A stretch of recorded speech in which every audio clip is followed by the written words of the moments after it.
ప్రవేశించే ముందు యేసన్ గారు అసలు నిద్రపోయేవాడు కాదండి. ఏదో ఒకటి చెప్తానే ఉండేవాడు. నేను చాలాసార్లు అన్న, ఎందుకు మీరు స్ట్రైన్ అవుతారు, పడుకోండి అన్న అని చెప్పి మేము లైట్లు ఆపితే ఆయన మళ్ళీ లైట్ ఆన్ చేశాడు.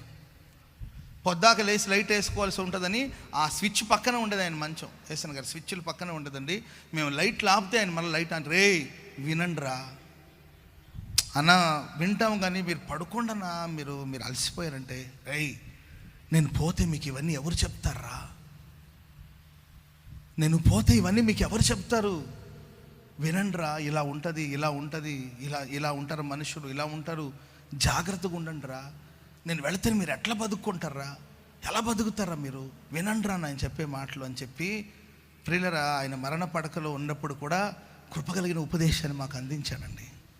ఆయన ఉపదేశమే మమ్మల్ని ఈరోజు ఆశీర్వాదకరంగా నడిపిస్తుంది. ప్రవేశించే ముందు యేసన్ గారు అసలు నిద్రపోయేవాడు కాదండి.